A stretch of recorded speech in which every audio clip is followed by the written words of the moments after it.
Comprendre ne suffit pas dans l'expérimentation de ce parcours d'éveil, de réveil, de retour à soi, dans ce parcours d'expérience au travers du lien d'âme gémellaire. Attention au fait d'écouter beaucoup d'informations sur comment se comporter, dans quel cas, dans tel autre, en fonction de ce que j'identifie, de comment fonctionne l'autre, selon ce que j'entends, ce que je lis, ce que j'ai comme dans mon entourage retour par rapport à des gens qui semblent expérimenter à peu près comme moi.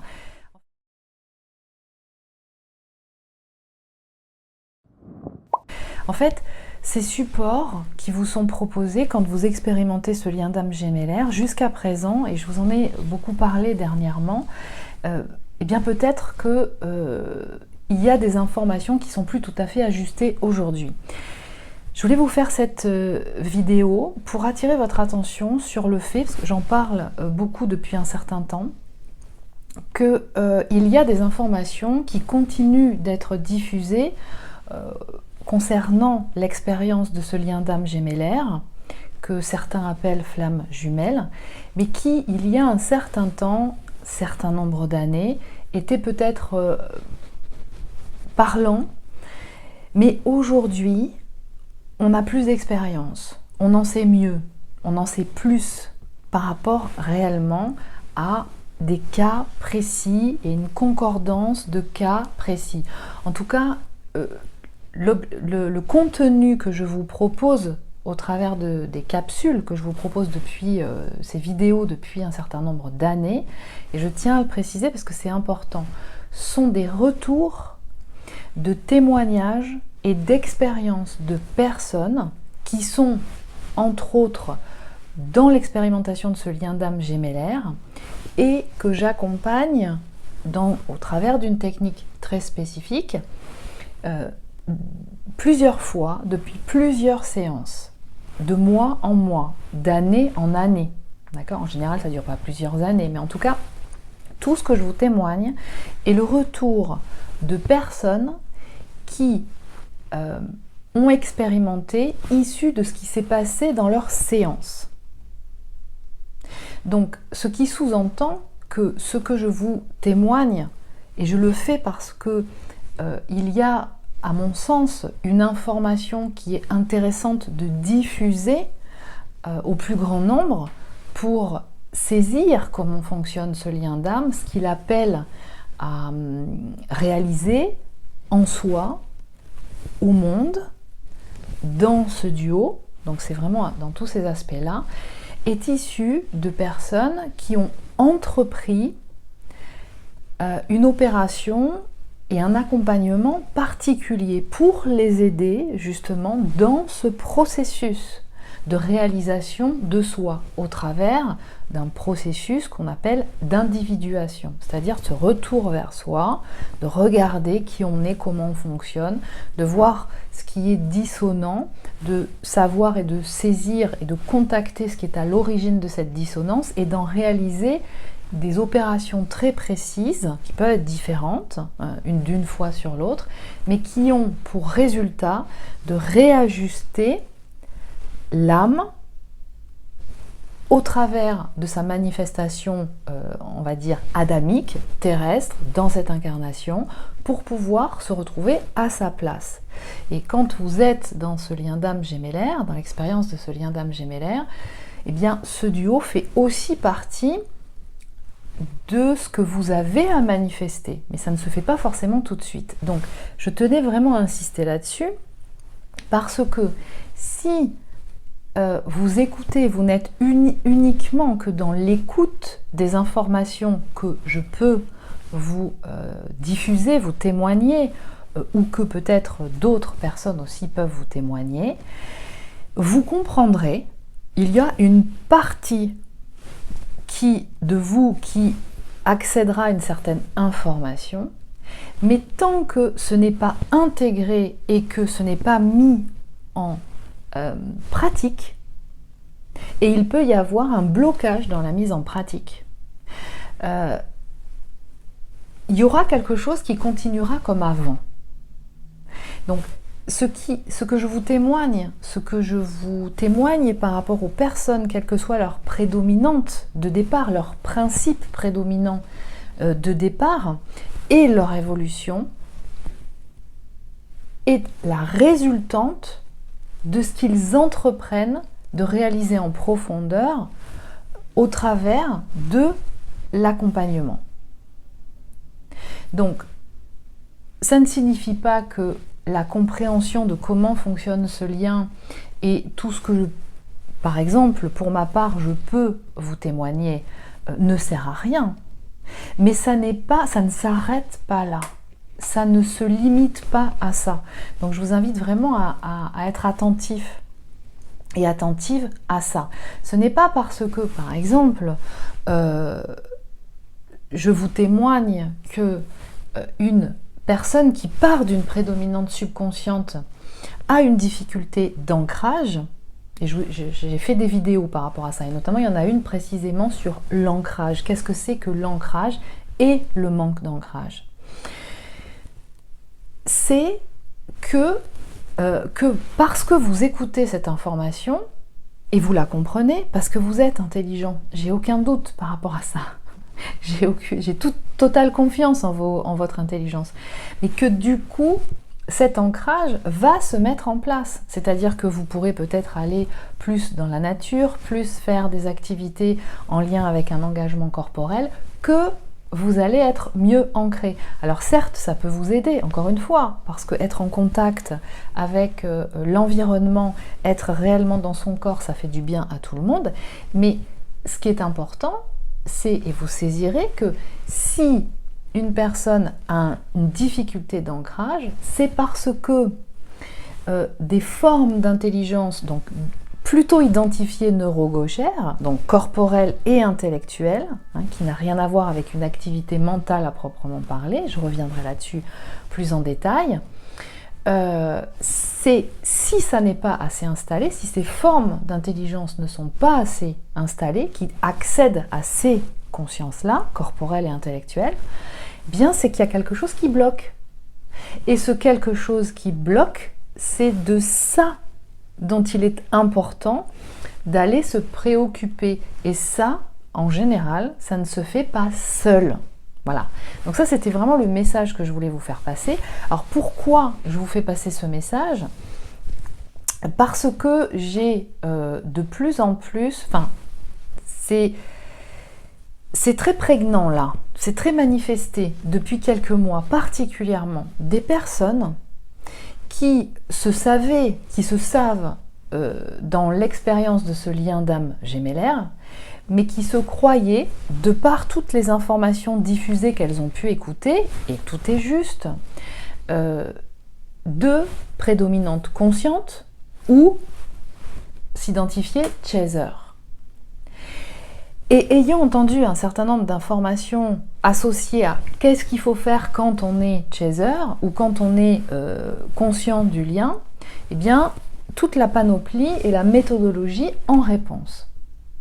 Et ce qui les a amenés à se conforter sous forme de croyance dans le fait de mener à bien ce duo et leur vie personnelle d'une certaine façon. Sauf qu'en fait, ayant mal identifié leur prédominante de polarité, à un moment donné, se retrouvent en face d'un blocage et ne comprennent pas pourquoi. Alors, elle est importante, cette vidéo. Elle parlera peut-être pas à tout le monde, mais elle parlera à certains, et à mon sens, c'est important qu'elle soit entendue. À ce moment-là, quand une personne, et c'est souvent dans ce sens-là que ça joue, c'est-à-dire qu'une personne est partie d'une prédominante subconsciente ou prédominante yin, avec un profil donc au potentiel émotionnel, va se tromper parce que elle est consciente du lien, que peut-être aussi elle est première ou premier cheminant par rapport à l'autre.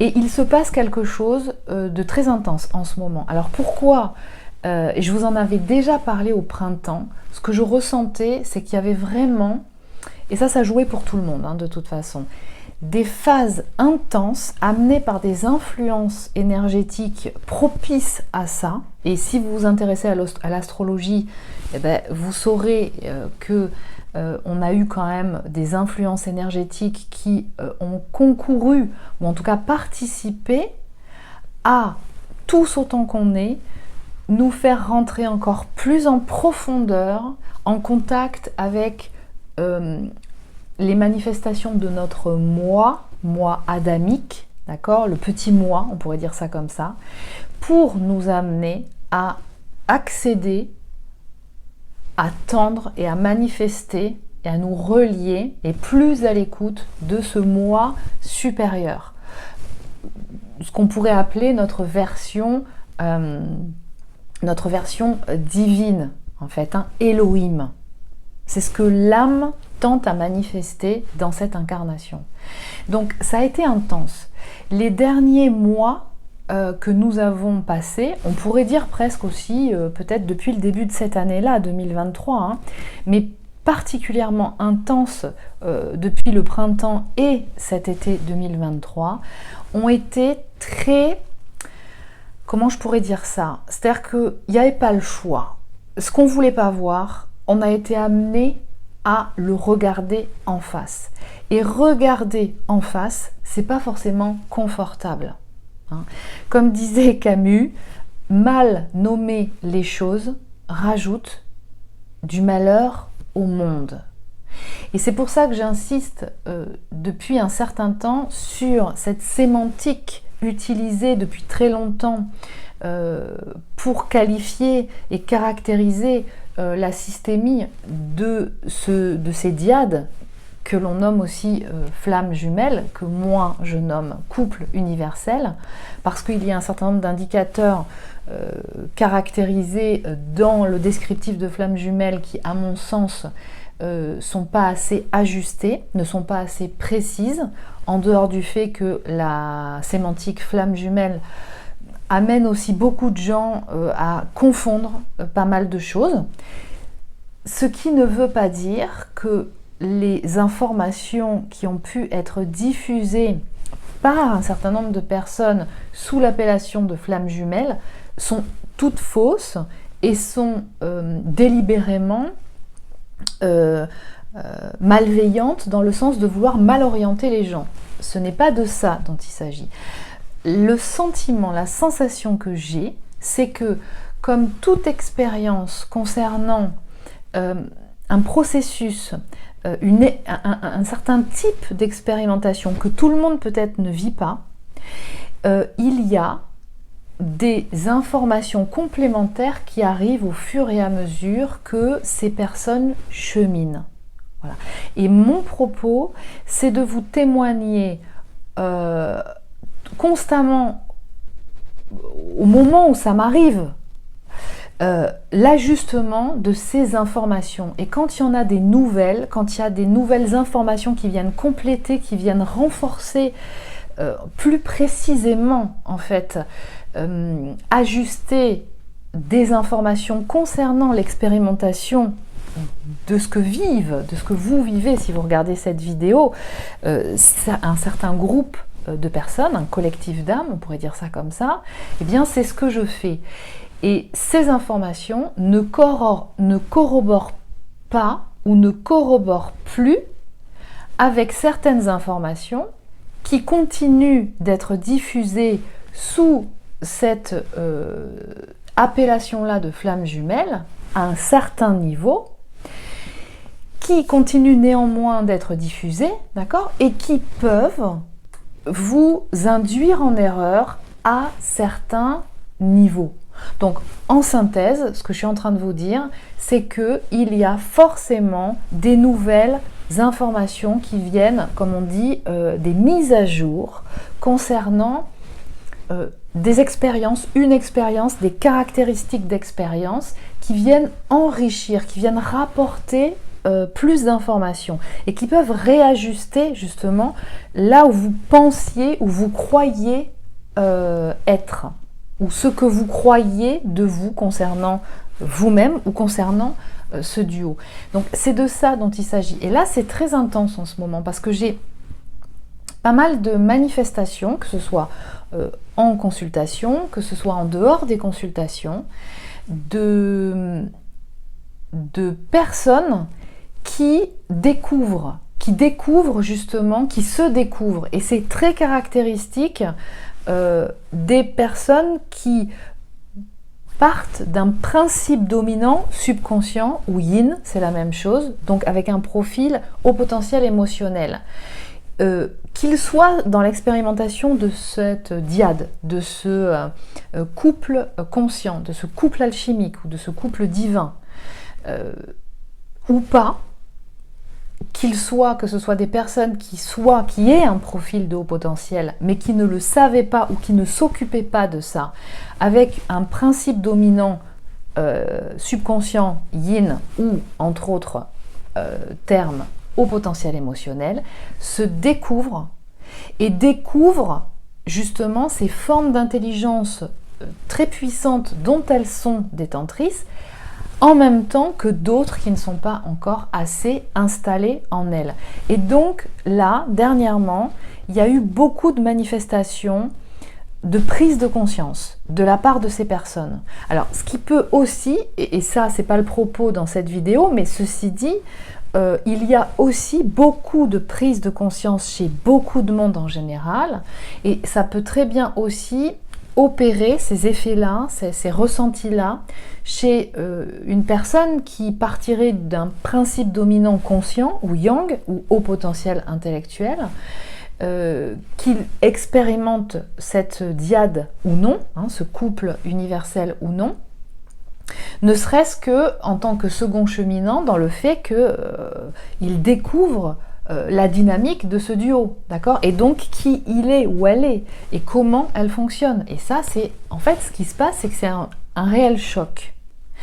Et il y a, et je l'observe, je suis observatrice de par mon métier, bien entendu, c'est aussi à travers ce support-là que cette base-là, cette expérience-là que je vous témoigne tout ça, mais aussi dans mon entourage très proche, le cas effectivement chez des personnes qui sont parties d'un principe dominant, subconscient, yin, ou au potentiel émotionnel, qui s'ignoraient, qui se croyaient de l'autre polarité, ou tout simplement qui ignoraient totalement tout cet aspect-là, et qui ont pris conscience au travers de choses très inconfortables ces derniers temps.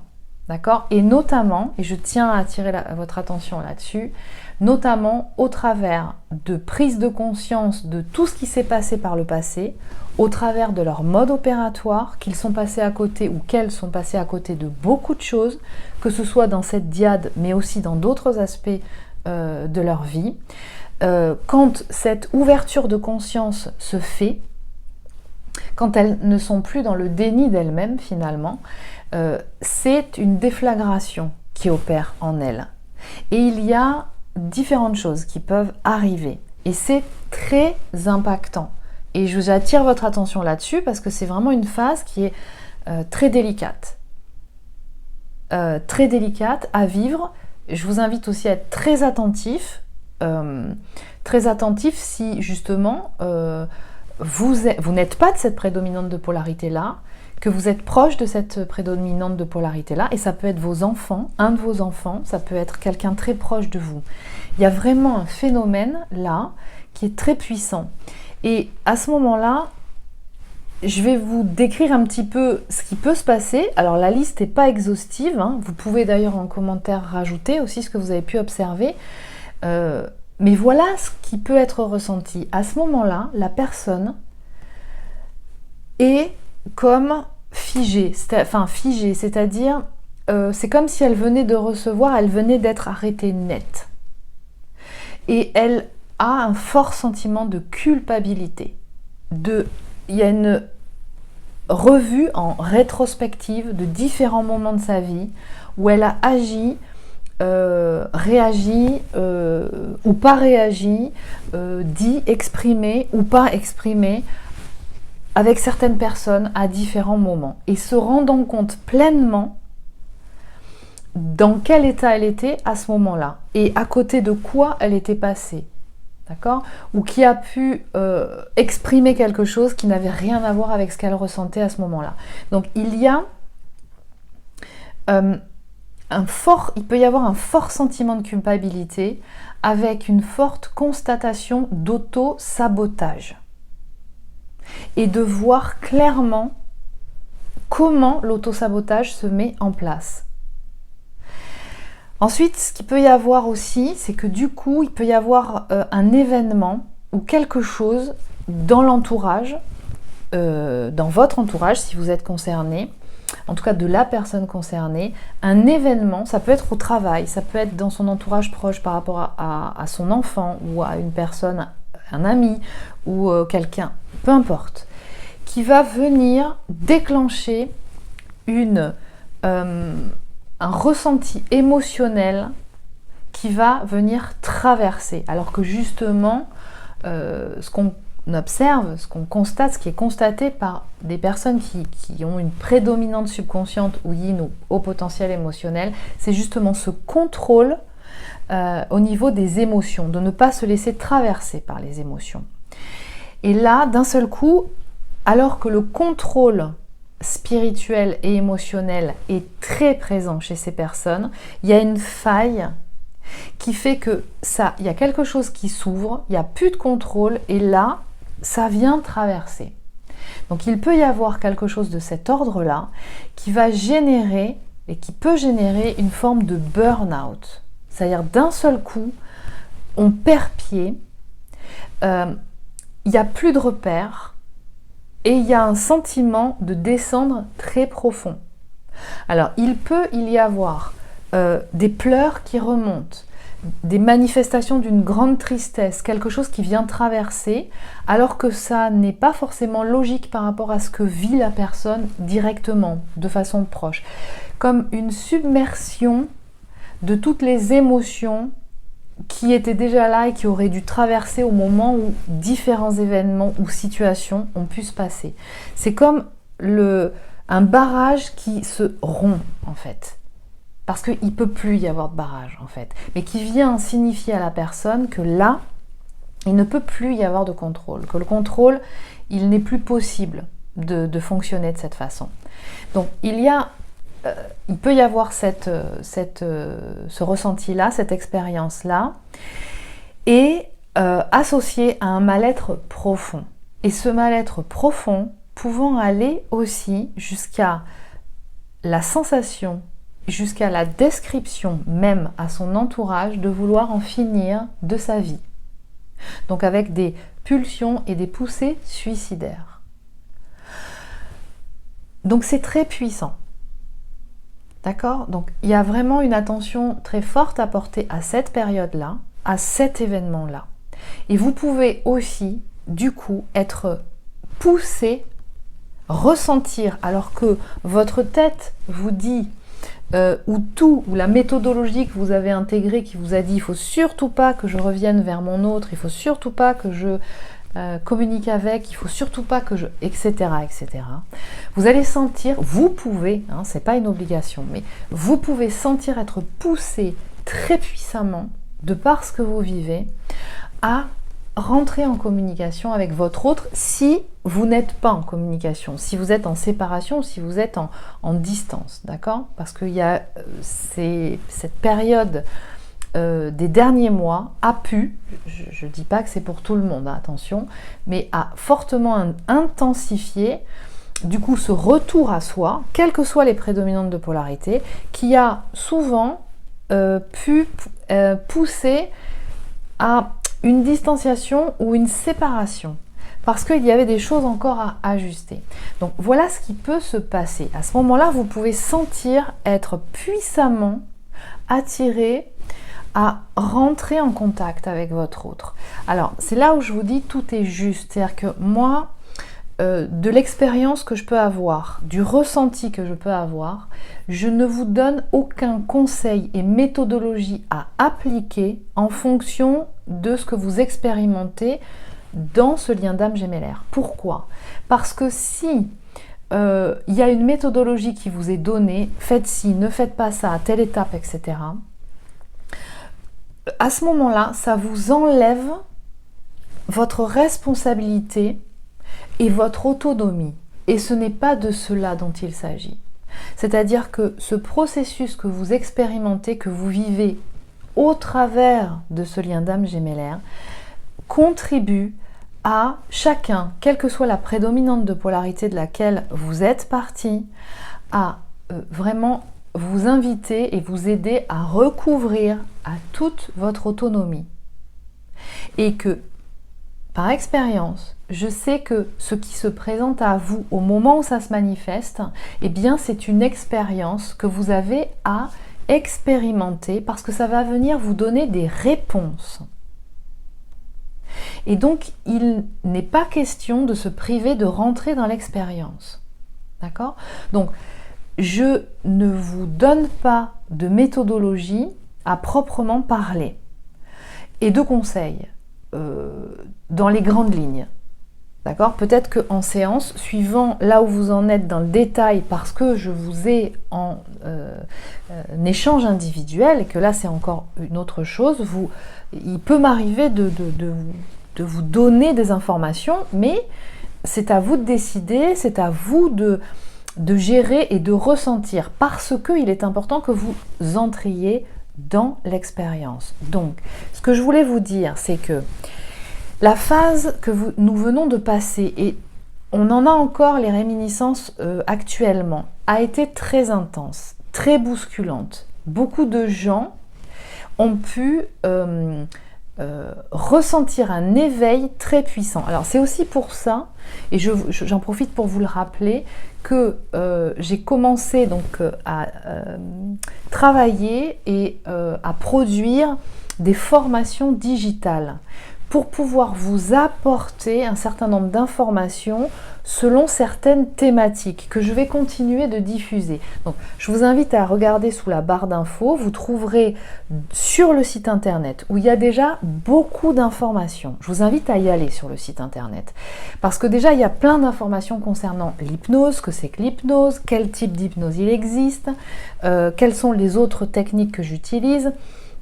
Des informations me concernant aussi que vous pouvez avoir envie d'avoir, c'est tout à fait légitime, en même temps que la prise de rendez-vous de l'agenda en ligne et tout un tas de supports, de vidéos qui vous expliquent comment tout fonctionne, préparation en séance, etc. Je ne vais pas rentrer dans le détail.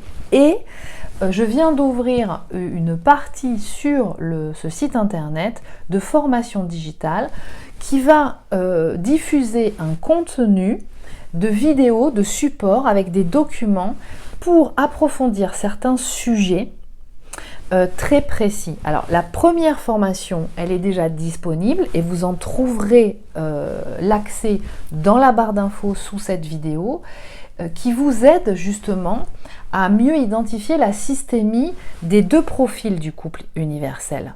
Qui va déjà, et je vais continuer à produire d'autres supports qui va continuer aussi, en tout cas c'est l'objectif, à vous apporter encore plus d'informations, hein, si vous avez besoin d'informations. Mais je vous rappelle que ces informations ne remplacent pas le processus de contact de mémoire de l'inconscient subconscient et de leur reprogrammation. Mais ça pourra en tout cas contribuer à aider à mieux vous cerner, à mieux vous connaître vous et puis connaître l'autre aussi. D'accord ? Donc, pourquoi j'ai commencé à diffuser et à travailler sur ce type de support, de ce que j'appelle formation digitale, que vous trouverez sur le site internet. Vous trouverez la présentation. Il y a déjà donc la première formation avec sa présentation que vous trouverez sur cette page-là aussi. C'est justement que je me suis rendu compte qu'il y avait de toutes les informations diffusées sous l'appellation de contenu flamme jumelle, ça n'était pas assez précis, il manquait quelque chose. Et il y a eu, pour certains, une difficulté d'identifier le principe dominant en soi. Qui vous êtes, comment vous fonctionnez. Dans certains cas, ça a pu fonctionner quand, par exemple, la personne qui était première cheminante est et part d'une prédominante et d'un principe dominant conscient ou yang. D'accord ? Mais si le premier cheminant est d'un principe subconscient yin ou au potentiel émotionnel, du coup, vous avez appliqué une notice d'emploi qui vous a induit en erreur. Et donc là, il s'agit de savoir pourquoi. Il s'agit de saisir, de re-rentrer en fait dans le détail d'un certain nombre d'informations pour pouvoir manier au niveau de détail et de saisir d'où ça part. Voilà. Donc la tendance, attention, quand vous partez d'une prédominante subconsciente yin, HPE, vous avez tendance à être beaucoup dans votre tête et à écouter beaucoup d'informations et à suivre une notice d'emploi. Alors, je vous partage le témoignage d'une personne de principe dominant yin qui dit « Comme je comprends comment fonctionnent les choses, parce qu'il y a une forme d'intelligence qui arrive à capter dans les grandes lignes, en fait, le mode opératoire, ok, je n'ai pas besoin de les expérimenter. » Donc, c'est-à-dire que quelqu'un m'explique un peu ou je regarde comment ça fonctionne, je vois faire les choses et c'est bon, je sais. Donc, je n'ai pas besoin d'expérimenter. Et c'est bien là le problème. C'est qu'en fait, quand vous partez d'une prédominante subconsciente, yin ou HPE, en fait, c'est pas le problème de savoir. Vous savez. Vous avez des indications, encore que ces indications qui vous arrivent ne sont pas forcément celles qui vont forcément se manifester dans la matière. Attention à ça. Ce qui vous est demandé, c'est de rentrer dans l'expérience. Parce que vous allez voir que dans l'expérience, entre ce que vous avez capté de l'expérience de quelqu'un ou de la retransmission d'une information, qu'elle ait été par télépathie, par flash ou par information vibratoire, ça ne veut pas dire que ça se passe systématiquement de la même façon. Et pour vous, et pour d'autres. Et selon la temporalité du timing dans lequel vous entreprenez l'expérience. Donc, ce qui est fondamental pour une prédominante subconsciente yin HPE, c'est de s'affranchir de la peur de l'échec et d'y aller. Voilà. Vous avez un défi. Comme la prédominante yang consciente au potentiel intellectuel a aussi ses propres défis, mais ce ne sont pas les mêmes. Et vos défis, et quand il y a des burn-out et des sensations de descendre tellement bas, et ça peut être régulier chez un haut potentiel émotionnel, de sentir que là on n'a plus envie de vivre, ça correspond à cette sensation. Alors à ce moment-là, il n'y a plus de contrôle du coup, c'est ça le signal, c'est il n'y a plus de contrôle, mais c'est que la sensation est concomitante au fait qu'il n'y a pas assez d'intégration, d'intelligence corporelle, donc la connexion sensorielle est bien déployée, vos capteurs sensoriels qui permettent de vous donner des informations sur ce qui se passe autour de vous, qui, entre autres choses, vous apportent aussi la joie et le bonheur, même au travers de situations et d'actes du quotidien très basiques, mais de ressentir la joie, de goûter un aliment, de découvrir un plat ou de retrouver un plat que vous aimez, la joie d'être en contact avec certaines personnes, d'accord ? Et en même temps, cette intelligence intellectuelle qui vous permet de fonctionner de façon séquentielle, persévérante, de ne pas lâcher dès qu'il y a une problématique dans la matière, d'apprendre à donner vie à un projet ou à une situation, y compris à ce couple, parce que un couple c'est un projet en fait. Ça ne se fait pas tout seul. de pouvoir avoir la capacité d'accompagner un projet, de donner vie aux choses, aux situations, aux événements, à un couple, à un lieu de vie, peu importe ce que c'est, dans la matière. Et ça demande de la persévérance, un développement d'une pensée élaborée de façon séquentielle, avec un processus, avec une définition très claire de toutes les étapes par lesquelles on passe, les unes après les autres, de ressentir la fatigue et les contraintes du corps, la sensation de faim, de soif, quand il faut s'arrêter, et de sentir aussi qu'il y a des moments où on peut être fatigué, qu'on peut se sentir en perte de motivation, que ça fait aussi partie de la vie, mais qu'à un moment donné, on peut réactiver aussi au travers de repos, de temps de prendre soin de soi, de son corps, de faire des choses qui sont agréables, qu'on peut récupérer cette énergie, qu'il est important de préserver son énergie parce que si on est en contact avec beaucoup trop de monde dans différentes situations sans s'en rendre compte, en fait on est pompé des émotions qui nous traversent, issues des gens qu'on rencontre, des situations dans lesquelles ou des lieux dans lesquels on est, et que ça vient vous pomper. Cette descente, cette perte de vie, enfin d'envie de vivre, elle est issue de ça, de ce ressenti de ne pas être en capacité de tous les outils pour manifester ce qui vous correspond de manifester, et de pouvoir de vous sentir en capacité de le faire. Voilà. Alors, je tenais à vous préciser que l'échec, on le connaît tous.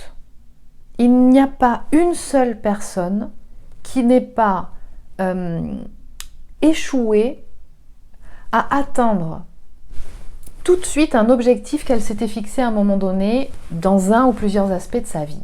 Ça arrive à tout le monde. Et toutes les personnes qui sont arrivées à un point où on peut dire à un moment donné « Ah, il ou elle a créé une entreprise ou un projet qui fonctionne bien, qui est prolifique, qui génère du profit, qui peut justement amener à développer encore plus de personnes, à se rencontrer, à les accompagner, à les aider, à générer un certain nombre de demandes, enfin de solutions par rapport à des demandes, peu importe le contexte, l'activité, le service, peu importe. Quand vous observez que ce soit un sportif de haut niveau, un musicien de haut niveau, un chef d'entreprise, quelle que soit la personne, que vous observez à un moment donné comme ayant réussi, c'est-à-dire être arrivé à donner vie à un projet qui continue de se développer et qui est viable, financièrement parlant, matériellement parlant, humainement parlant, ne s'est pas fait en un jour, ni en un mois, ni sans contrainte et avec des moments où on peut avoir eu la sensation que ça ne fonctionnait pas, que ça n'allait pas passer l'étape d'après. Toutes les personnes qui sont arrivées à la réalisation positive, fructueuse d'un projet sont toutes passées par des moments où on peut dire qu'il y a eu un échec. Ce qui fait la différence de ces personnes avec d'autres personnes, c'est que de ce non ou de ce blocage qui a été opposé à un moment donné dans le projet, il y a eu une réflexion, un temps de pause qui a permis de ressentir tout simplement que il y avait certaines choses à réajuster pour pouvoir se réengager, mais différemment cette fois-ci, pour pouvoir passer l'étape. Et que peut-être aussi, c'était pas par cette voie-ci qu'il fallait passer, mais peut-être par une autre voie. Donc, il n'y a pas d'échec. Modifier le mot échec par opportunité d'évoluer, d'avancer, de donner vie. Pensez à l'enfant qui apprend à marcher.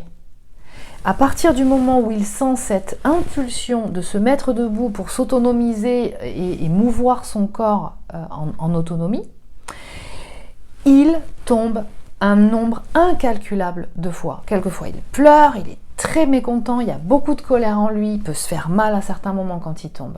Mais à chaque fois, il se relève.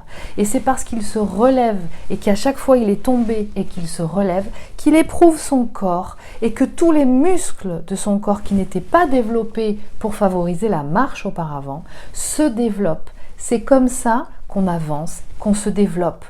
On éprouve son corps, son esprit, toutes ces formes d'intelligence qui vont venir au service pour pouvoir continuer d'avancer alors qu'un projet, bien entendu, correspond à votre âme, à vous. Parce que peut-être aussi que s'il y a quelque chose qui vient vous dire et qui vient vous bloquer concernant un projet, c'est peut-être aussi le fait que cette voie ne vous concerne pas, ne vous convient pas, n'est pas la vôtre. Que peut-être vous y êtes allé avec votre tête et non pas avec votre cœur. Voilà. Mais même quand on va dans un projet avec son cœur, ça n'est pas systématiquement fluide avec des oui à toutes les étapes. Et ça n'est surtout pas, ça ne se passe pas comme on avait imaginé dans sa tête. Et en même temps, c'est ça la richesse du voyage. Donc, c'est de ça dont je voulais parler aujourd'hui. Il n'y a pas d'échec. Toutes les personnes qui ont avancé, qui ont atteint un objectif par rapport à un projet, quel que soit le projet, sont tombées. La différence, c'est qu'à chaque fois, elles se sont relevées. Et elles ont appris de cette expérience. Donc, l'intérêt et l'importance, c'est de rentrer dans l'expérience. En tout cas, ce que je peux vous témoigner, c'est que les personnes que j'accompagne, qui partent de ce principe prédominant subconscient yin ou haut potentiel émotionnel, intègrent ce moment-là de prise de conscience de qui elles sont et comment elles ont fonctionné jusqu'à présent. Et au fur et à mesure que se réalise leur séance, et il y a vraiment quelque chose de concret qui se réalise dans une séance, elles observent les changements en elles. Et les formes d'intelligence qui n'étaient pas assez présentes et intégrées en elles, elles les investissent peu à peu. Et il y a quelque chose de très positif qui se passe dans leur vie. Donc c'est possible, c'est faisable, quel que soit l'âge. Tout est réversible. Quand vous êtes, et dans ces duos-là, vous êtes des neuroatypiques, vous êtes des hauts potentiels, mais sauf que vous n'avez pas, entre les deux, le même profil de haut potentiel, c'est-à-dire le même principe prédominant au départ. Quand vous êtes haut potentiel ou neuroatypique ou zèbre, toute votre vie, vous avez l'opportunité de développer des formes d'intelligence qui n'ont pas été assez intégrées. Et souvent, on est leurré ou on est dans le déni des formes d'intelligence qui sont particulièrement bien développées, qui sont largement au-dessus de la norme des gens de sa tranche d'âge. D'accord ? Donc ça induit en erreur. Mais des hauts potentiels ont la capacité et sont même fortement poussés à évoluer toute leur vie. Rien n'est joué à un moment donné, à un âge de sa vie. Il y a l'opportunité de continuer d'évoluer à n'importe quel âge. Et l'expérience de ce lien d'âme gémellaire est une opportunité, entre autres, pour ça. Prenez bien soin de vous et je vous dis à très bientôt.